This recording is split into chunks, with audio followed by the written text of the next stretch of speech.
Ibinalita ng isang lalaki na patay na raw ngayon ang grupo na kanilang ipinadala para magmatsyag. Hindi makapaniwala ang mga nakamaskarang lalaki sa balita na kanilang narinig. Nagsalita ang isang lalaki at sinabihan ng lahat nang tumahimik daw ang mga ito. Ang lalaking ito ay si Viego, ito ang tumatayong kapitan ng grupo na tinatawag na Wildcat Traffickers. Humingi agad ng tawad ang lahat ng mga miyembro sa kanilang kapitan. Sinabi ni Viego na ayon nga raw sa impormasyon na nagmula kay Sir Bernaf, wala nga raw kakayahan si Ghislaine na mahanap ang kanilang ipinadalang grupo, lalong-lalo na nga raw ang patayin ang mga ito. Nagulat si Viego nung sabihin ng isa sa kanilang miyembro na mukhang sumali na raw si Gillian sa grupo ng kanilang target.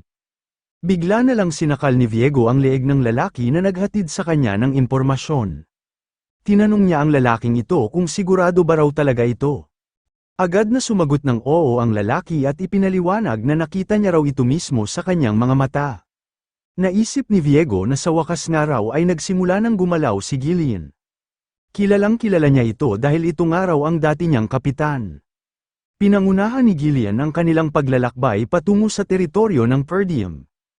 Nagreklamo si Belinda na napakasikip naman daw sa loob ng karuwahe.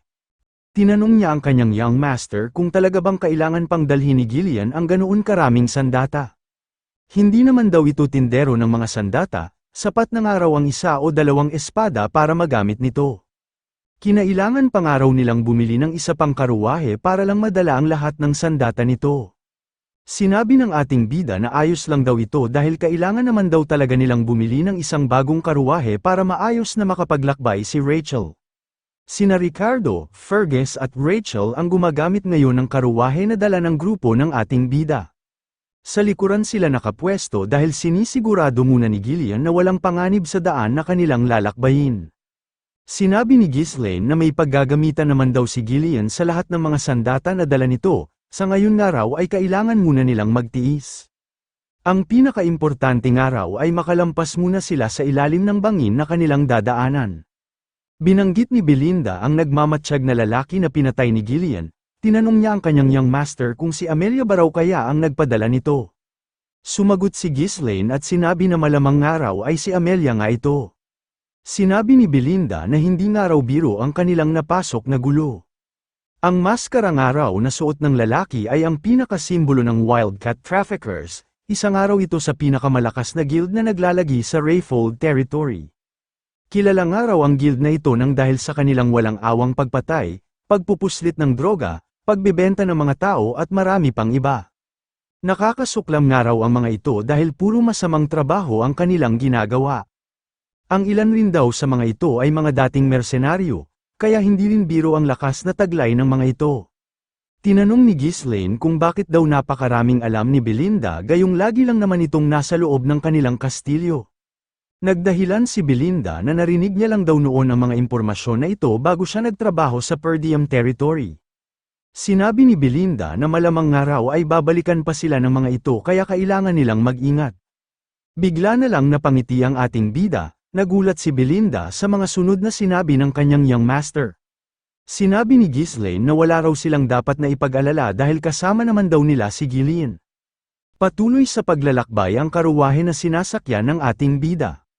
Nagkaroon ng dalawang umbok ang lupa na kanilang nadaanan. Hanggang sa bigla na lang itong gumalaw patungo sa unahan ng dala nilang karuwahe. Agad na napansin ni Gillian ang presensya ng mga ito. Lumabas na ng lupa ang dalawang nakamaskarang lalaki para simulan na ang kanilang pag-atake. Agad na kinuha ni Gillian ang dalawang sandata na nakalagay sa kanyang likuran. Hinawakan niya ito ng magkabilang kamay at agad na ipinangdepensa sa pag-atake ng dalawang lalaki. Hindi nagtagumpay ang pag-ambush na binabalak ng dalawang lalaki nang dahil sa taglay na husay ni Gillian. Imbis na mapatay nila ito ay sila pa ang napuruhan nito. Agad na pinutol ni Gillian ang kamay ng isa sa kanyang mga kalaban. Matapos noon ay agad na niya ring isinunod ang isa pang lalaki.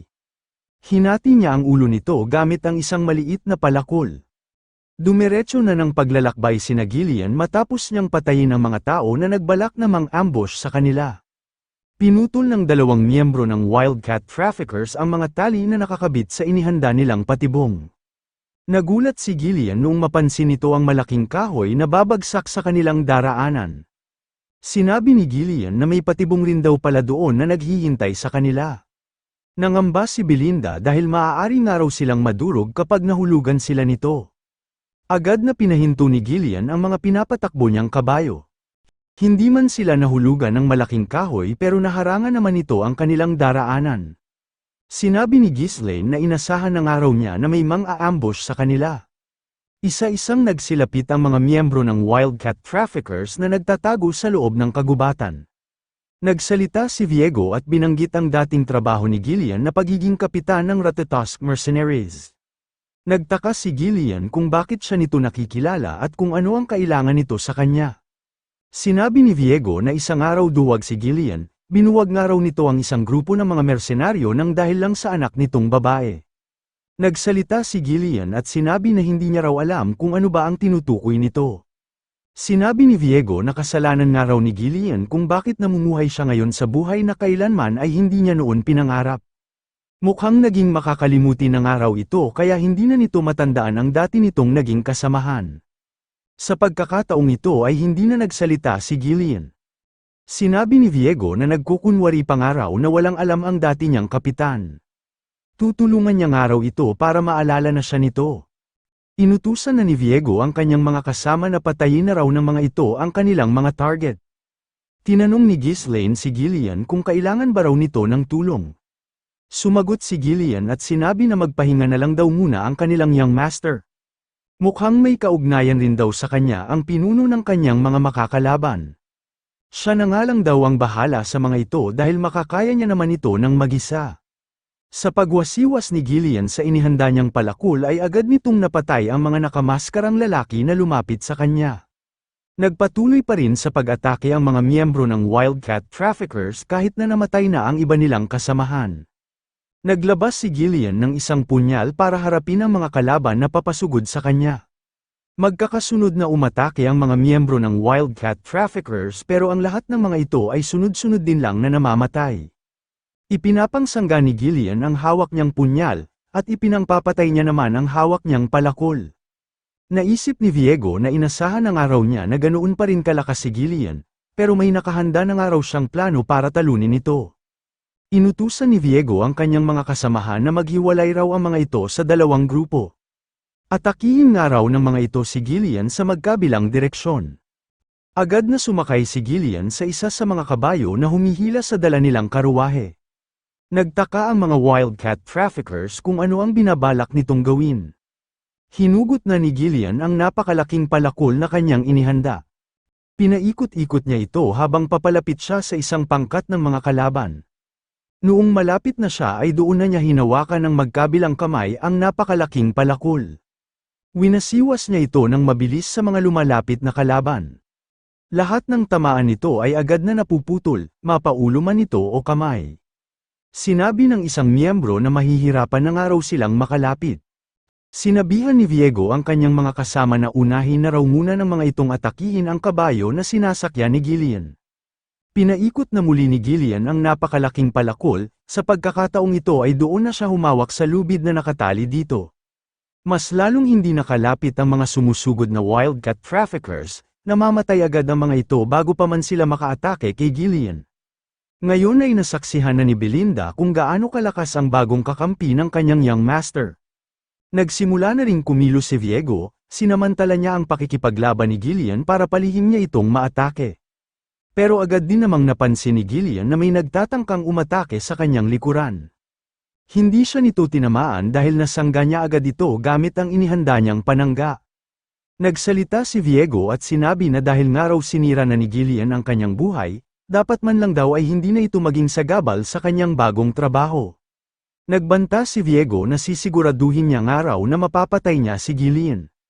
Umatake na ulit si Viego, sa pagkakataong ito ay ang kabayo na kung saan nakasakay si Gillian ang kanyang pinuntirya. Agad na bumaba si Gillian bago pa man bumagsak ang sinasakyan niyang kabayo. Sa pagbaba niyang iyon ay agad siya muling inatake ni Viego. Pero hindi rin ulit siya nito tinamaan dahil agad niyang naipangsangga ang dala niyang maliit na palakol. Kasunod noon ay hinambalos niya naman ng panangga ang katawan ni Viego. Nagsalita si Gillian at sinabi na hindi nga raw siya ang kapitan ng Ratatosk Mercenaries. Napaatras si Viego nang dahil sa lakas ng pag-atake na tumama sa kanya. Tinanong ni Viego kung bakit daw itinatanggi ni Gillian na dati itong naging pinuno ng isang grupo ng mga mersenaryo. Sino nga raw ang dating kapitan kung hindi pala ito? Sinabi ni Gillian na kinalimutan na nga raw niya ang kanyang nakaraan. Ngayon nga raw ay isa na lang siya sa mga tagasunod ng kanyang young master Ghislaine. Nagalit si Viego sa mga salitang sinabi ng dati niyang kapitan. Agad siyang sumugod at sinabi na gagawin niya nga raw ang lahat para mapatay niya si Gillian.